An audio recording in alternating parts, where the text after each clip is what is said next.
I've been living alone in my grandparents' old farmhouse outside of Athens, Ohio, for about 4 years now.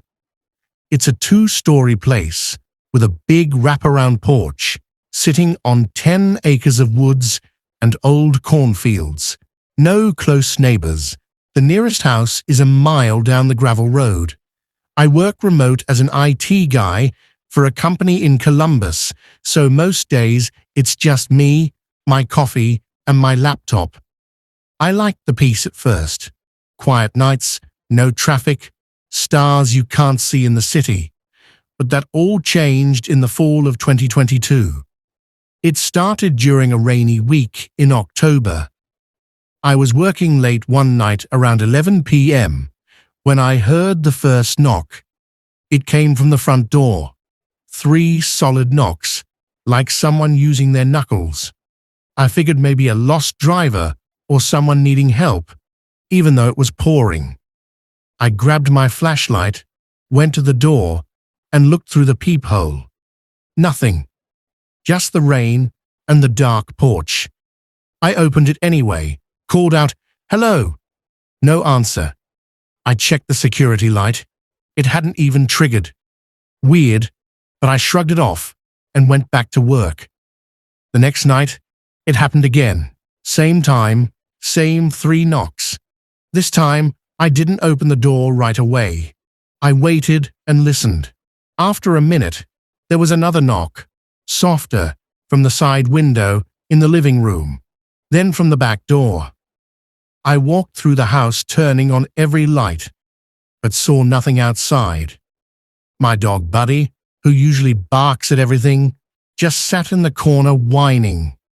That scared me more than the knocks. By the 3rd night, I was ready. I set up my phone to record and waited in the dark living room. At 11:05 p.m. exactly, the knocks started. Front door, then side, then back, circling the house like someone checking every entrance. I crept to the front window and shined my brightest light out. For a split second, I saw a shape, tall, wearing a dark hoodie, standing just at the edge of the porch, where the light barely reached. It didn't run. It just stood there, head tilted like it was listening. Then it stepped back into the rain and disappeared. I called the sheriff's office the next morning. They sent a deputy out, took a report, but said, with the rain, there were no footprints to follow.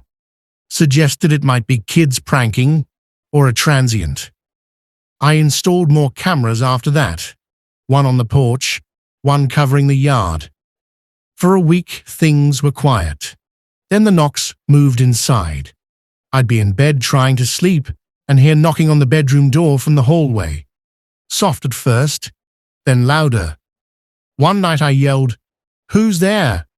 And the knocking stopped for a few seconds, then started again right on the wall next to my bed, like fingers tapping on the other side of the drywall.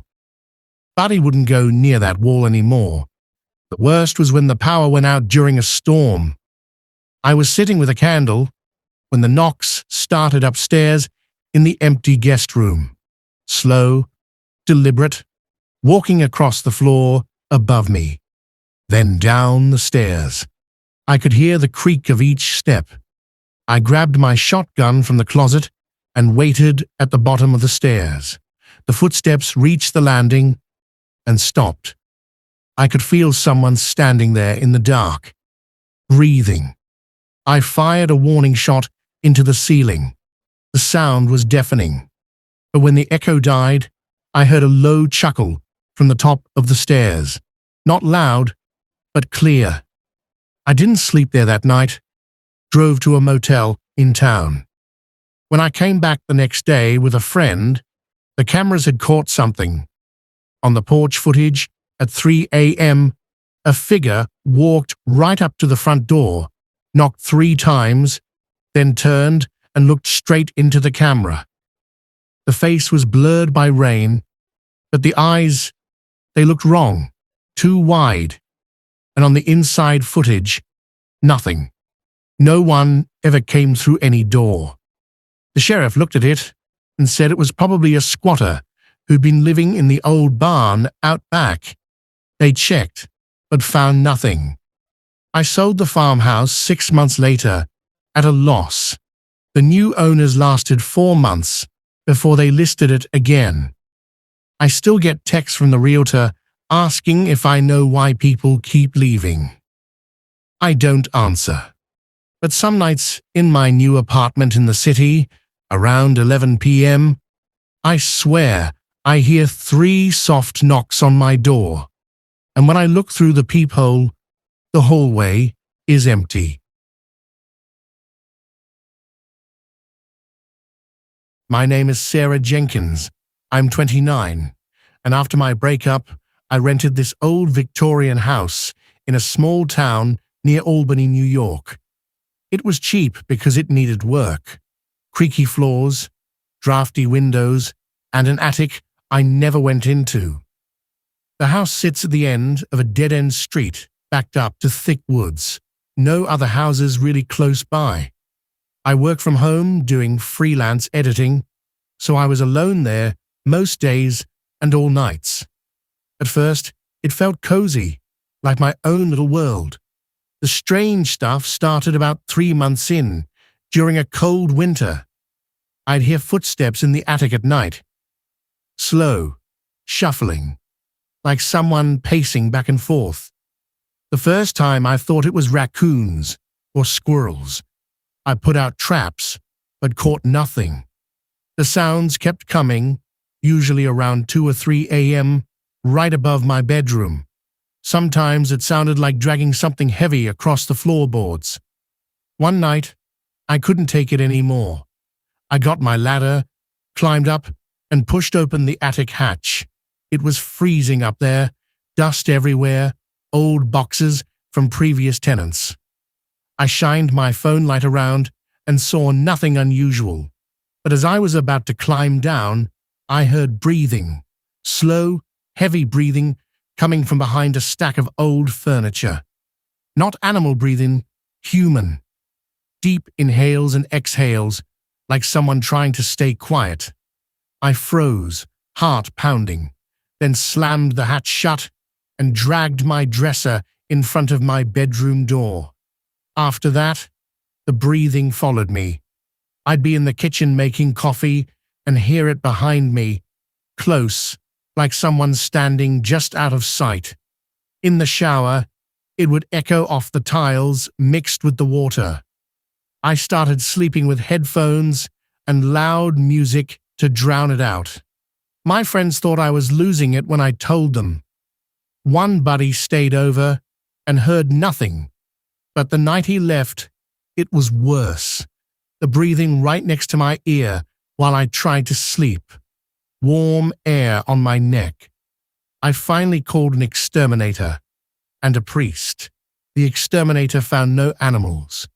The priest walked through the house, said he felt a heavy presence in the attic, sprinkled holy water, and left. That night, the breathing turned into whispering.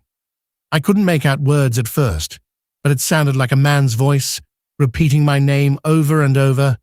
Sarah. Sarah. I recorded it on my phone. When I played it back in the morning, the whispers were clearer. Stay with me. Don't leave like the others. I packed my stuff that same day and moved in with my sister in the city. The landlord was pissed, but when I showed him the recording, he went pale and said the previous tenant had complained about the same thing before she moved out suddenly. Months later, I looked up the house history. In the 1970s, a man had lived there alone. His wife left him, and one winter, he hanged himself in the attic. Neighbors said he used to talk to himself for hours up there. I don't know if it's his ghost or something worse. All I know is that even now, in my new place, sometimes when the room is dead quiet, I hear that slow breathing starting up again, like it's followed me home. I'm Jake Ramirez, 34 years old and I bought a small ranch-style house out in the hill country of Texas about 5 years ago. It's isolated, 20 acres, nearest neighbor half a mile away. I work construction during the day and come home to nothing but coyotes and silence. I liked it that way after my divorce. No drama, just me fixing up the place on weekends. The weirdness started with the bathroom mirror. I'd be brushing my teeth and catch something in the reflection. A shadow behind me that wasn't there when I turned around. At first, I blamed bad lighting or tiredness. And one night, I saw it clearly.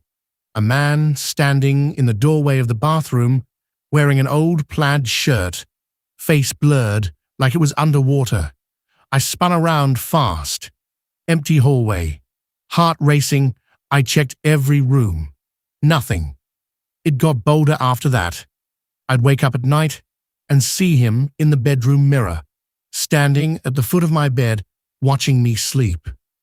When I turned on the light, he'd be gone, but the sheets at the end of the bed would be pressed down like someone had been sitting there. I started covering all the mirrors with sheets before bed. Didn't help. I'd still feel eyes on me. One evening, I was cooking in the kitchen and glanced at the window. It was dark outside, so it acted like a mirror. He was right behind me, close enough to touch. Same plaid shirt, same blurred face. I dropped the pan and ran outside, slept in my truck. Next morning, I smashed every mirror in the house with a hammer. That night, the house felt angry. Doors slammed by themselves. Cabinets opened. I heard footsteps running down the hall. I dug into the property records. Turns out the house was built by a guy named Earl, who lived there alone in the 80s. His wife died in a car accident, and he went off the deep end. Stopped leaving the house. Talked to her reflection in mirrors like she was still there. One day they found him dead, in the bathroom. Wrists cut, surrounded by broken glass. He left a note saying, "She's still here with me." I tried to sell the place, but no one wanted it after I mentioned the issues. Eventually, I just left one night and never went back. The bank foreclosed. Last I heard, some out-of-town buyer fixed it up cheap. I drove past once at night. All the lights were on, but in the big front window, I saw a silhouette, plaid shirt, standing perfectly still, watching the road. Sometimes in my new apartment, I catch my own reflection, and for a split second, the face isn't mine. It smiles when I don't.